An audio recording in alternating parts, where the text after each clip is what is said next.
Welcome to another edition of the SportsKhabri podcast. My name is Anshuman Joshi. Today I'm joined by football expert Arunava Chaudhuri.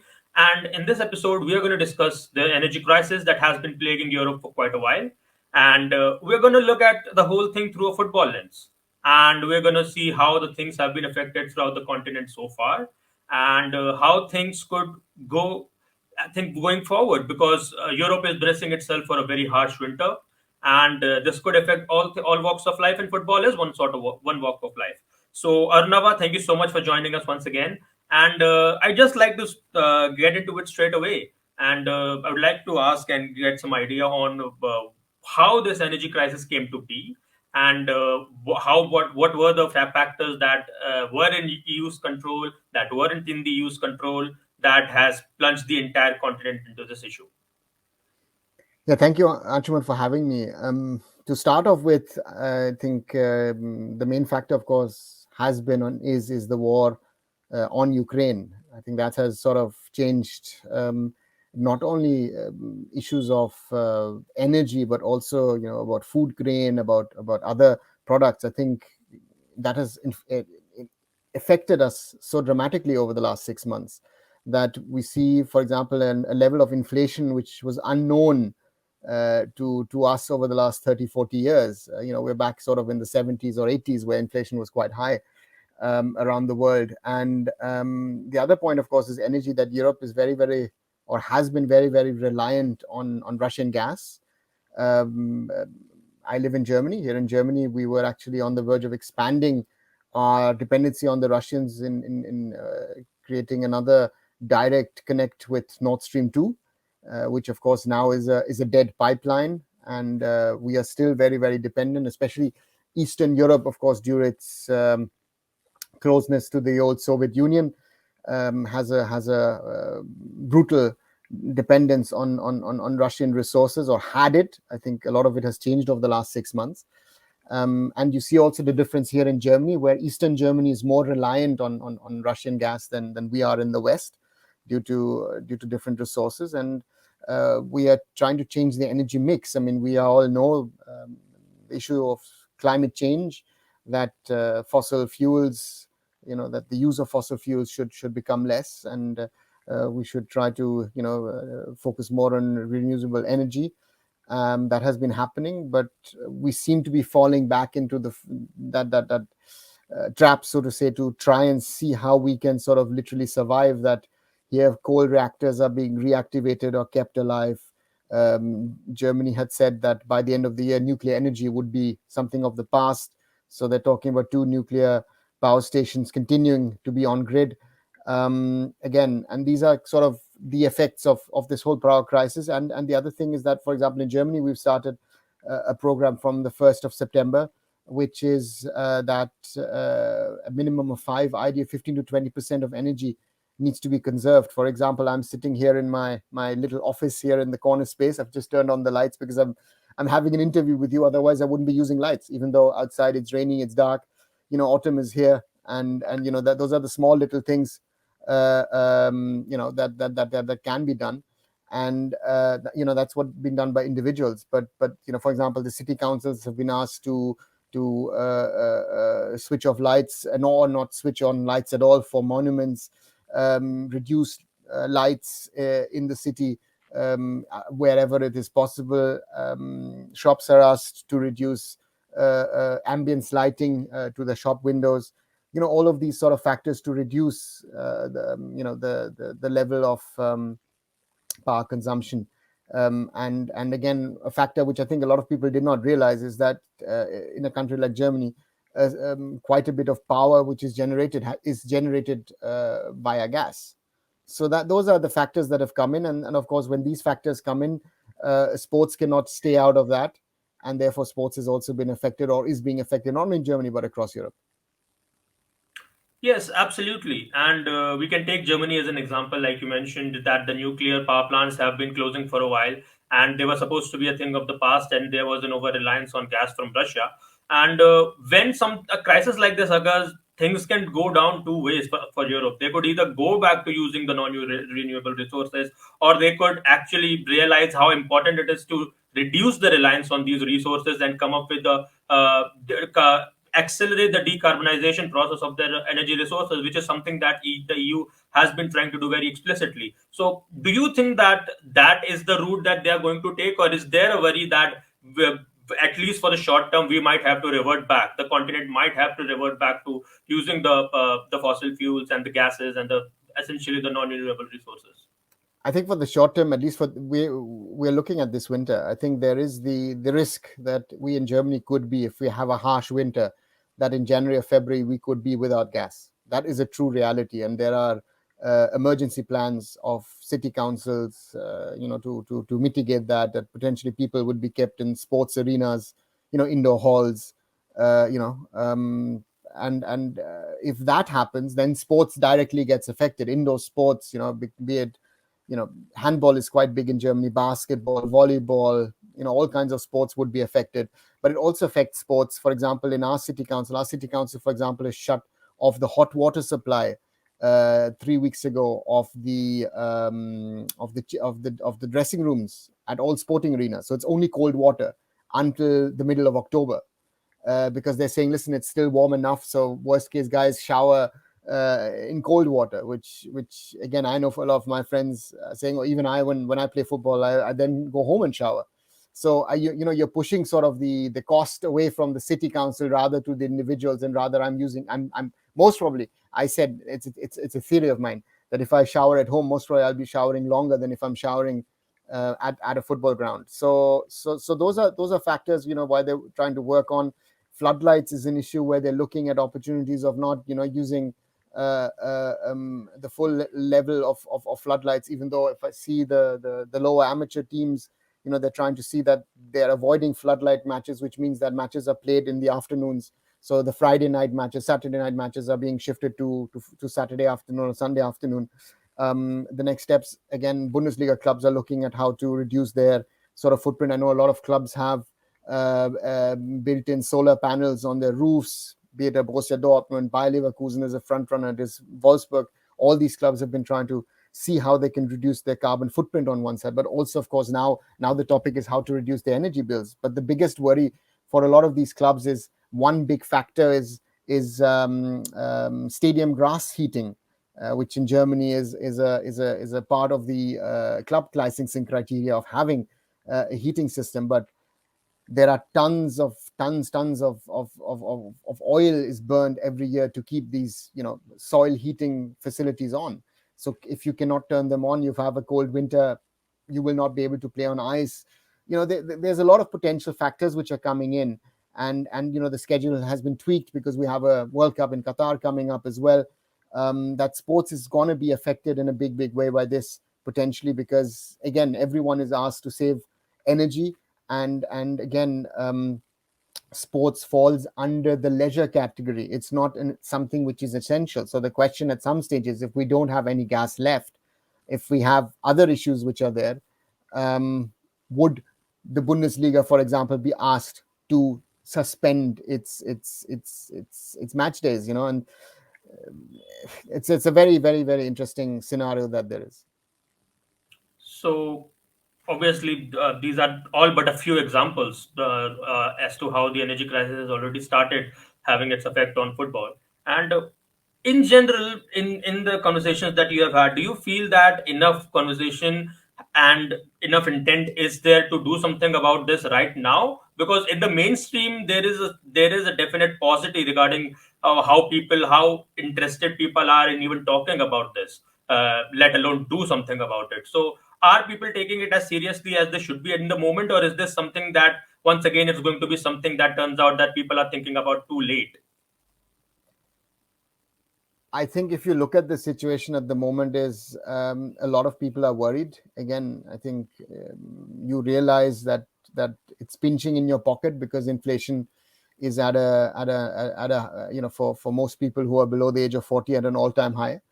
If you look at it, it's between 8 to 10% across Europe, maybe even higher. Therefore, that is one. But when you're paying 2.5 to 3 times the amount of money compared to last year for gas, petrol prices are high.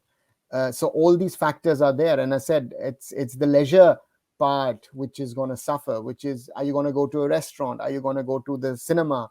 Are you going to go to a football or a sporting event? All these will suffer in the winter. And that's the question of how it will affect. Are you, you're wearing a Germany jersey. Would people pre-World Cup be buying a new jersey this year? Because the prices of the jerseys have gone up dramatically over the last 2-3 cycles. Jerseys which used to cost 50-60 euros now costs 100-120 euros to some extent. They've nearly doubled. So all these factors are there, which, where again we're talking about merchandise, which means that those are revenues for the clubs. All of these things are going to need to be factored in, and compare it to that on the other side. If we've just seen the transfer market, which has gone way over what is, what players should be worth, if you look at the summer transfer window, then you see that certain people don't seem to realize what has happened or what is happening. And that's again, we need to you used a nice word called decarbonise, and I think that is something that is not very clear. Also, for example, the scandal or weird discussion a few days ago regarding PSG flying to Nantes for the game, and Mbappe and making a joke about it, which was Mhm. heavily criticized in France. And TGV has come forward and says, hey, why you're not using our high speed rail? So again, is there an understanding with football clubs, football entities, and these? I remember Manchester flew to Leicester, I think, if I'm not wrong, a few years ago, and that was a huge scandal in England as well. So that those are or Germany flying from Stuttgart to Basel for a friendly against Switzerland. Um, Again, is there an understanding there in sports, or is this just that you try and take the easy way out? True.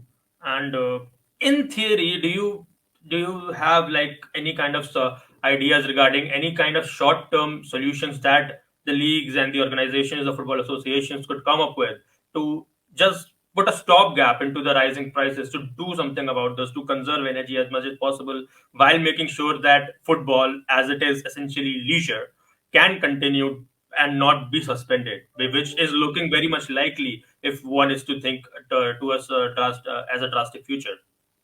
So, as an example, the Bundesliga in its next licensing cycle is introducing ecological standards, and it's also, measures of energy conservation, or creating your own energy. All these factors are being factored into the club licensing. So, I think in that way, Germany is once more being a role model for global, not only football but global leagues, in regard to how sporting entities, sporting clubs can contribute while sort of having a zero carbon footprint in the next, let's say, 10, 12 years. I don't know if it's realistic to say 2030, but I say, let's say by 2035.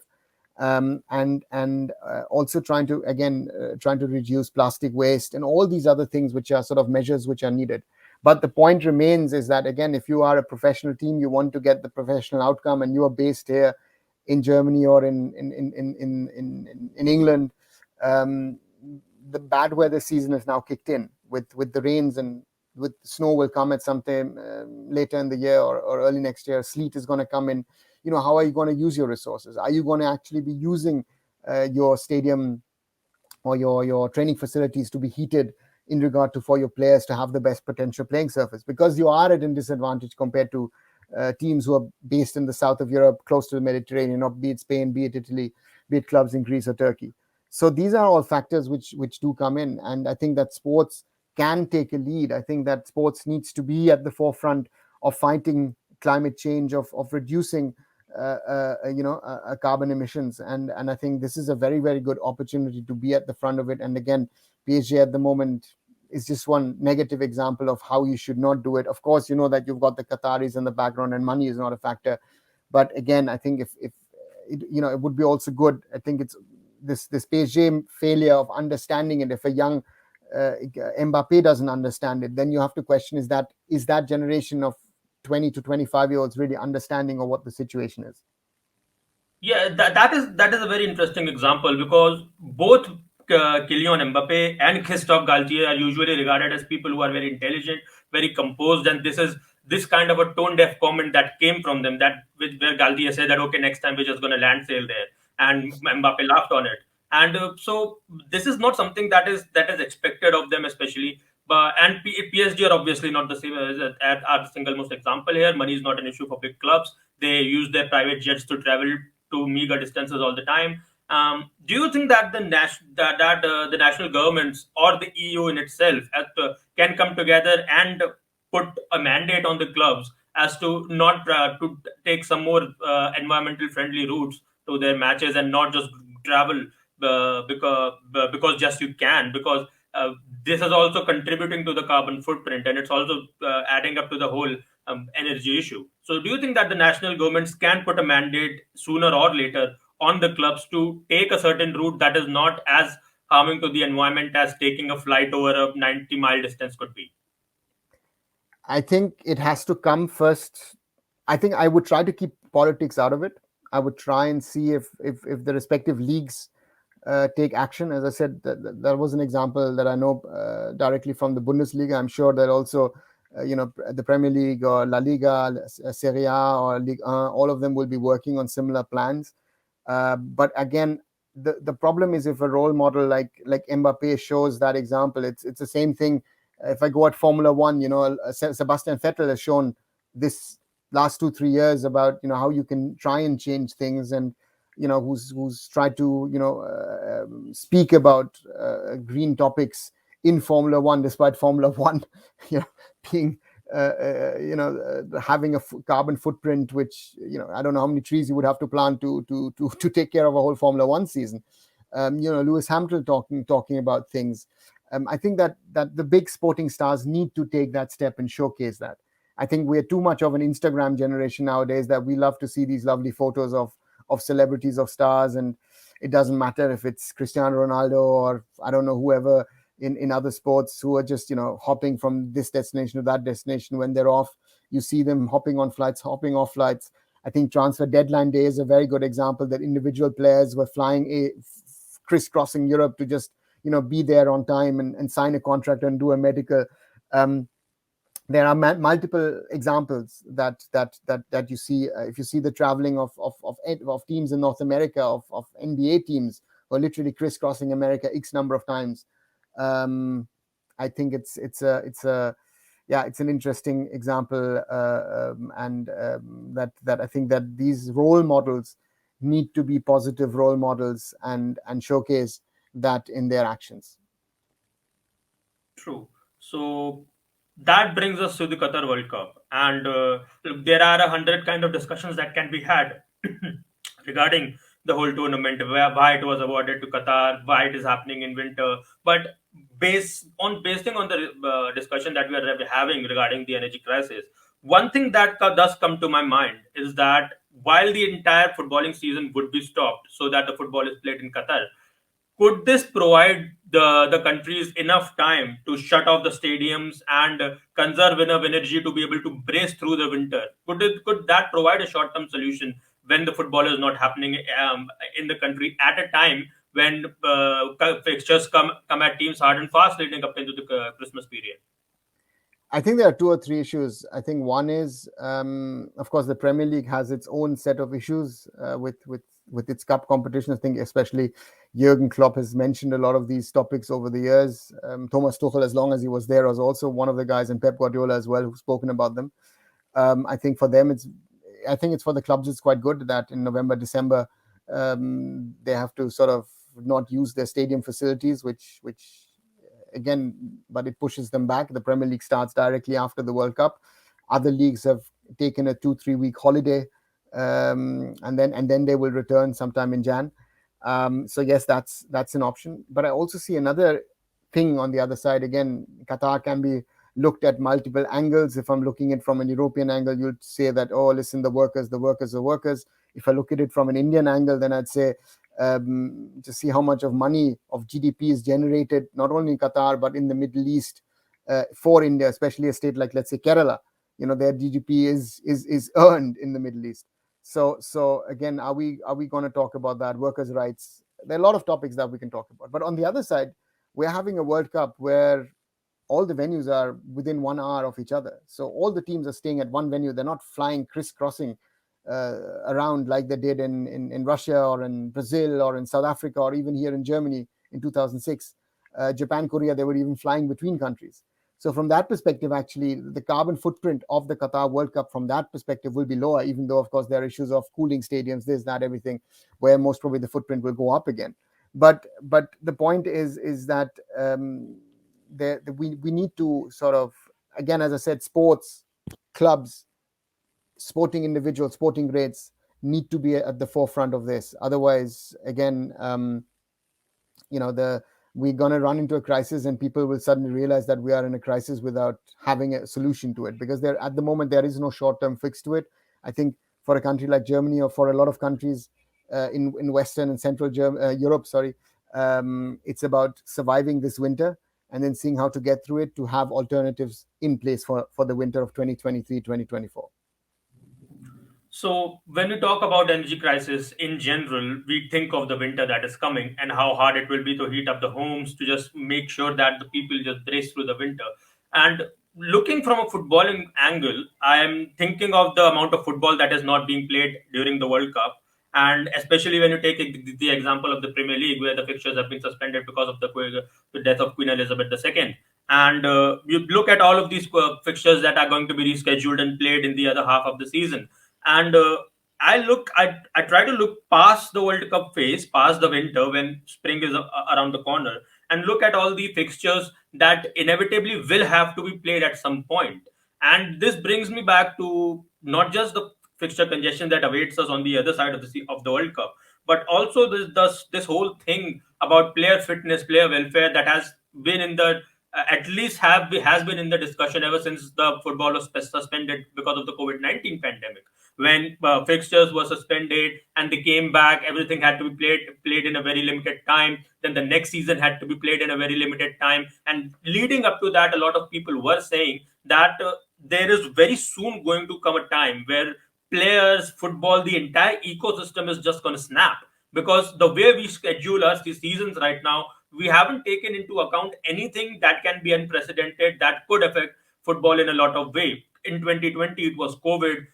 Here is the death of the English Queen that has resulted into the suspension of fixtures. The Russian invasion of Ukraine has created another unforeseen situation in which the gas prices have soared up, again contributing to the fact that where fixtures could be congested and could result in a fact where football could just snap, could just come to a standstill, like we discussed. That suspension of football altogether is a very much of a possibility. So, do you think that even in the short term we are reaching that point, we are reaching that breaking point? Are we already doing that, or is it still a while before something like that happens, and we do have some kind of time before we can recalibrate our entire footballing calendars and keep these things into mind?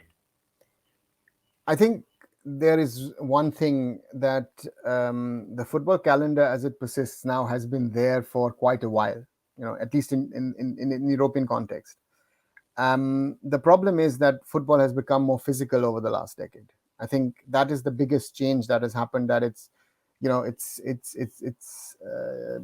was talking to someone actually that even at an amateur level here in Germany, the players rather have water or an apple juice than having a beer post match. That level of professionalism is now there, and that has led to that. If we see that our footballers are like high profile engines, they're like if you look at them as like Formula One cars, the body is the engine. Now, how much can you get out of it? I know that my friends who play handball or play handball, for example, during World Cups or other things, can play 5 matches in 7 days. So they say, and they're playing in an indoor arena. I say, listen, what are these footballers moaning about? So you can have that discussion also from another standpoint, that actually, why don't you allow footballers to play 3 matches a week, which again is totally rubbish from a football standpoint, and I'm not endorsing that. But again, is how can you improve your scheduling? And the problem is that the number, especially in England, you have a problem of a 20-team league. You have the FA Cup, you have the League Cup, you have return fixtures, you have the Champions League, Europa League, Conference League for certain clubs. That is very, and certain players have got, not certain, a lot of players have got national team commitments as well, so they're jetting off around the world as well. That is taking a toll. And I think, again, I said Jurgen Klopp has been one of those who's been advocating for this the most, I think. he has a very, very, very valid point here. And I think the question now is how can the calendar either be adjusted, um, or again, some leagues are considering that the Bundesliga is the only top league to play with 18 teams. The others all play with 20. Does it make sense to consider reducing your top division to 18 teams so that you reduce your calendar by 4 match days, which is quite a lot actually, to decongest.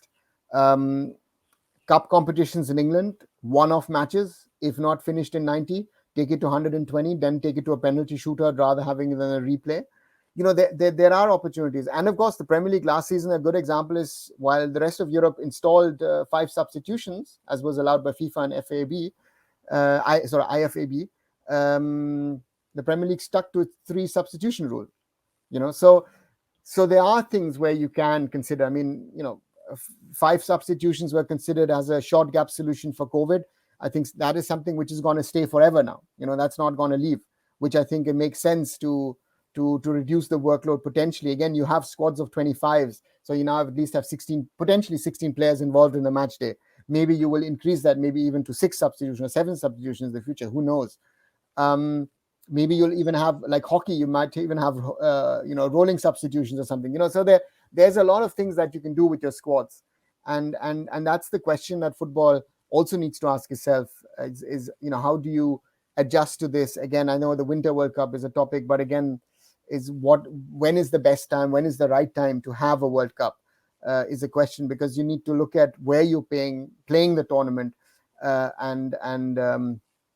and what time of the year, because again, Qatar in November, December makes much more sense than trying to play it in June, July.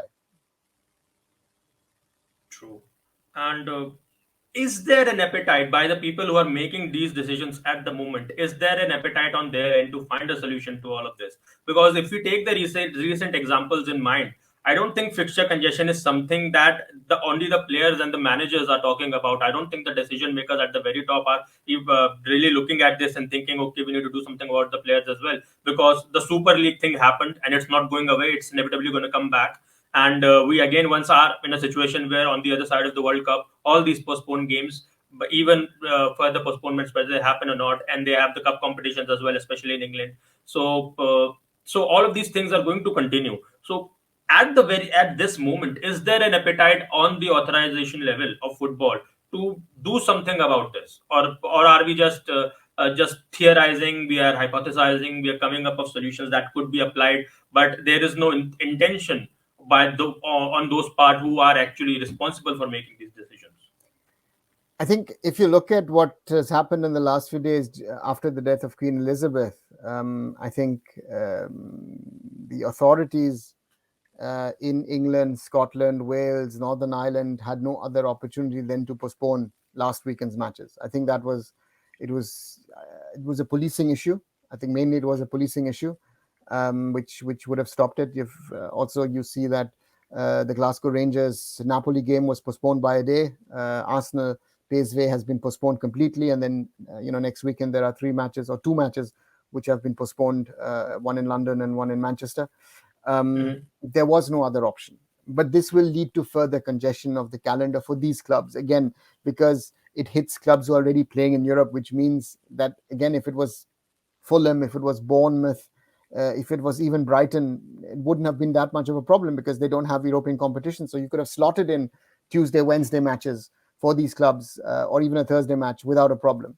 So that is something I think the authorities are looking at it, but I don't think at the moment they have a real answer of what to do. You've also mentioned the European Super League. Most probably that is something which will come down the road if people like it or not.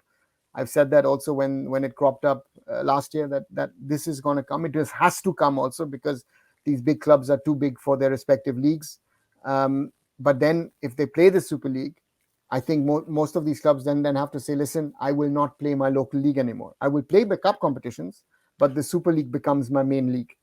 So then you have if you have a 20-team European Super League, you have an opportunity maybe to decongest because suddenly you don't have Champions League or Europa League football again.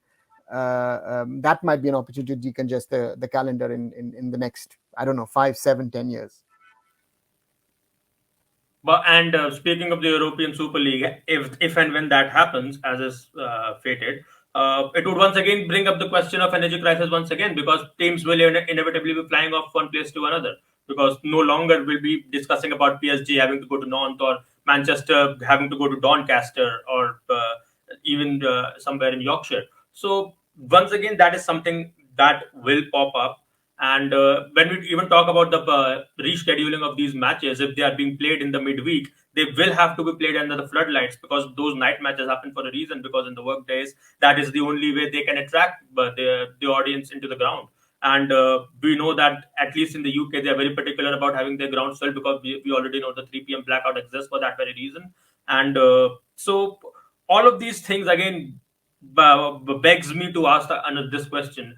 Like, we can't hypothesize this as much as possible, but is there a realistic possibility that football could come to a complete standstill before this season is over? Because even when the wars were going on, World War One and World War Two, after a while regional competitions would pop up, because people needed to be engaged in a way. And football and many other sports do provide that the exit route for emotions, for thought, for everything. So is there a genuine worry for that the football before the end of the 22-23 season could practically come to an end, because Europe could just not sustain having these matches played out in the midweek? I think there's a combination of dangers here. There is one, there's energy. There's another point, which is COVID. Depending of if there is a new virus variant or something, or if Omicron mutates further, that suddenly too many people are ill and you don't have the resources to organize matches. So I think that will crop up. I've just seen it here in our city council. I've heard that about, I think, 30% of people are ill today as we speak. So there is a combination of multiple factors which could become a problem this winter. And we've seen that, that with the rescheduling of matches last season across Europe, it was always and somehow or the other they've managed it, but a lot of matches was postponed and then you had to reschedule them. So from that perspective, I think that is a danger that is there. And again, multiple factors could come in. The question is also, again, as I said, night matches, uh, where governments might ask clubs or leagues to say, listen, there will be no, 9 o'clock Champions League kickoffs. That Champions League match happens on a Tuesday or Wednesday at 3 o'clock in the afternoon, or maybe 2 o'clock in the afternoon, because it gets at 4 o'clock, it gets dark. So there might be some very, very strange, the general football fan might think, strange decisions taken in the coming weeks and months, which at the moment might sound so far away. But again, if you're not based here and don't realize what is happening here in Europe, then these factors could come in. Again, it might none of this might happen.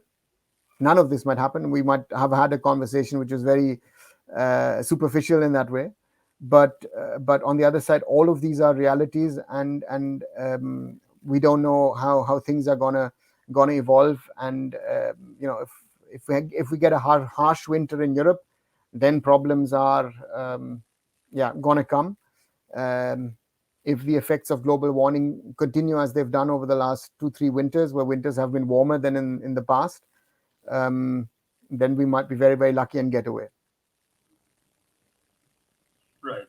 And one thing that when we talk about preponing these games and not have them in the night, instead have them in the afternoon, one thing that pops up is that not as many people might enter the stadium otherwise as would have after their work times. So this projected decrease in the gate receipts, would this hamper the revenue of the big football clubs enough for them to have another problem on their hands?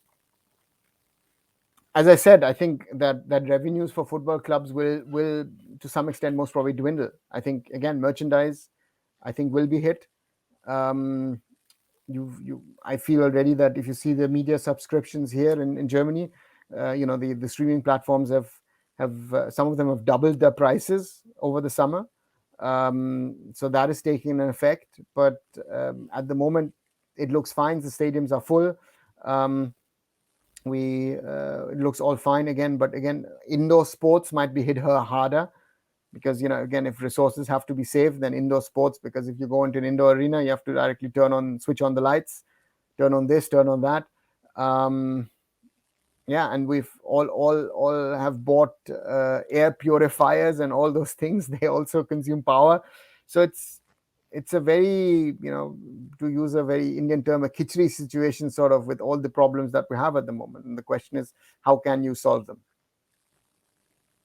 Right. And are there any which in a full circle way just brings me back to my original questions?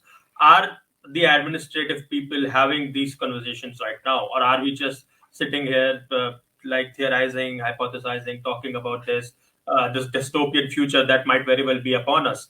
But are these discussions being held so that these could be put into effect come January, February, when the fixture congestion will take into effect at its maximum? Yes, they are talking about them, because the governments are talking about them. Especially, as I said, here in Germany, there's a lot of conversation about it. I know in the Netherlands and Belgium, they're having conversations. France, President Macron has spoken about it. Again, the PSG example at the moment, being discussed very heavily in France. England has its own set of issues, with the Queen dying and with the new Prime Minister coming in, but the same conversation is happening there as well. So everyone is talking about it there. You're talking about it at UEFA, they're talking about it at FIFA level. Everyone knows that these are factors, and the thing is, um, the one lesson that I feel that COVID has brought, because during COVID everyone's saying, oh, we have to change things, we have to improve things, we have to, you know football needs to go back to the roots. But again, I come as an example of what I said a little earlier about the transfer period. Um, this summer. It looks like it's not even square one. If you look, some of the clubs, what they were spending, is just insane. And my favorite example is Nottingham Forest, who has a promoted team. I don't know how many players did they buy in the end. 21, 22. 21 they bought in, but 23 they also let out. Yeah, so again, it's insane. And that's the question of, when does sanity come back? Because again, football, not only football, sports in general, again, as I was talking about Formula One, and about what, Sebastian Vettel has been talking about. Formula One has been in the forefront in regard to fighting racism, which is very good. But Formula One trying to fight climate change sounds a little awkward or weird in its sense, because it's an oil guzzling sport at the end of the day. But again, sport need to um, we need to look at how we're going to change this, and that's going to be the challenge for sports, not only here in Europe but around the world. I think the American sports need to look at themselves and all that stuff that is there. And yeah, I think a lot of things need to happen. Right. So those are all the questions I had in general. And is there anything else would you'd like to address in the end? I wanted to thank SportsKhabri to doing a session like this. I think this is not a usual topic to be discussed in regard to sports. Normally, we keep our discussions to the sporting action. I think it's a little bit of background info on what the situation is, and I think people need to be aware, also in India and around the world, of what's happening. Not be surprised if suddenly they say, listen, match days are cancelled because the government has said so. And again, in COVID, I remember there were a lot of efforts to keep football running, or restart football relatively quickly, especially here in Germany. It was like, give a little bit of sugar for the masses, they jokingly said in German. There's a saying, and then in restarting the league. And but this time around it's a little different. And yeah, it might have effects which we are not considering. But I hope that the things that we've spoken about, none of it becomes reality. But we will have to wait and see what happens over the next 6 months. Absolutely. And on behalf of SportsKhabri, I would once again like to thank you for giving us your time to speak on this topic. Because even though a lot of this was just talking about hypotheticals, the crisis that has been plaguing Europe right now is very, very real. And the possibilities that we have discussed, dystopian as they see, they are also very real. And it is something that needed discussing, because prevention is better than cure, is what something that I always believe.